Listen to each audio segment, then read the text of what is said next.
तर आता मागच्या 1-2 एपिसोड्स जे आपण केले होम रेमेडीजवर, त्याच्यामध्ये आपण ग्लो स्किनसाठी पाहिलं, त्याच्यानंतर आपण मग ड्राय स्किनसाठी पाहिलेलं आहे. तर ह्या एपिसोडमध्ये we are going to talk on like tan removal.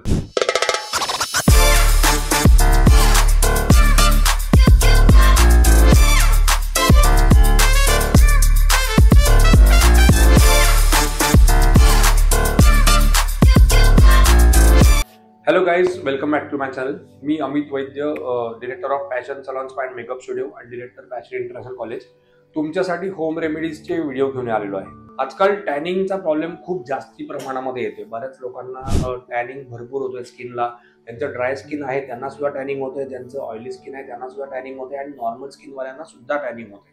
त्याच्यामुळे असं बऱ्याच जणांचं एक म्हणणं असतं की अरे माझं स्किन ऑइली आहे, मला टॅन कशाला होणार.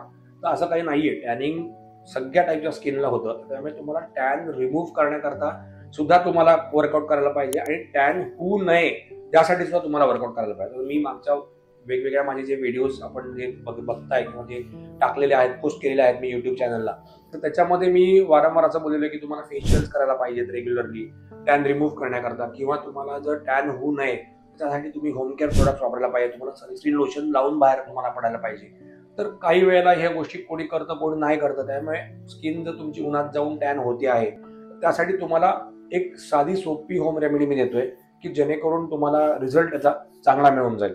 तर हा जो टॅन रिमूव्हल पॅक आहे तर दॅट इज व्हेरी इझी आणि घरच्या घरी तुमच्या अवेलेबल आहे त्या गोष्टी. त्याच्यामुळे त्यात तुम्ही मिक्स करून तुम्ही तुमच्या स्किनला लावू शकता. त्याच्यामुळे तुम्हाला करायचं असं की तुम्हाला बेसन घ्यायचंय. बेसन तर सगळ्यांच्या घरी अवेलेबल असतं. त्याच्यानंतर तुम्हाला दही घ्यायचंय म्हणजे कर्ड घ्यायचंय आणि त्याच्यामध्ये तुम्हाला टर्मरिक टाकायचे, हळद टाकायची. तर त्यामुळे तुम्ही ह्या तिन्ही गोष्टी एकत्र मिक्स करून त्याचा एक छानपैकी पेस्ट बनवायची आणि ही पेस्ट तुमच्या स्किनला इव्हनली साईडला लावायची. इव्हनली लावून झाल्यानंतर 15 ते 20 मिनिट झाल्यानंतर हा पॅक तुम्ही वॉश करायचा आहे. तुम्ही वॉश करताना तुम्ही स्क्रबिंग करून जरी वॉश केलं किंवा तुम्ही इमल्सिफाय करून जरी वॉश केलं म्हणजे तुमची स्किन पण थोड्याफार प्रमाणामध्ये बेसनामुळे एक्सफोलिएट होईल, तर ते सुद्धा चालेल. आणि जर तुम्ही नाही जरी केलं, नुसतं ते धुवून जरी टाकलं तरी सुद्धा it is good. Both ways it is nice. त्यामुळे ह्याच्यामुळे तुमच्या स्किनचा टॅन जो आहे तो कमी होत येणार आहे. हा जो पॅक आहे तो तुम्हाला साधारणतः वीकली एकदा किंवा दोनदाच लावायचा आहे.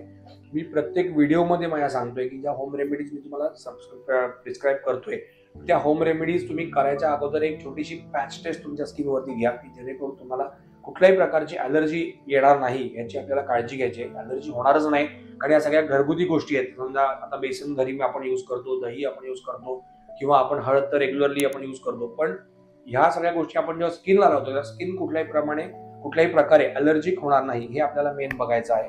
त्यासाठी एक छोटीशी पॅच टेस्ट घ्या. पॅच टेस्ट तुमची ओके आली की त्याच्यानंतर तुम्ही हा पॅक तुमच्या स्किनला लावू शकता आणि नंतर 20 मिनिटानंतर वॉश करा. तुम्हाला 100% रिझल्ट चांगला मिळणार आहे.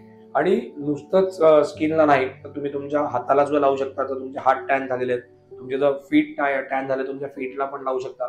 तर हा टॅन रिमूव्हल पॅक जो आहे तो तुम्ही हा यूज करू शकता आणि तुमच्या ते टॅनिंग झालेलं आहे तर ते इझिली तुमच्या स्किनमधून काढू शकता.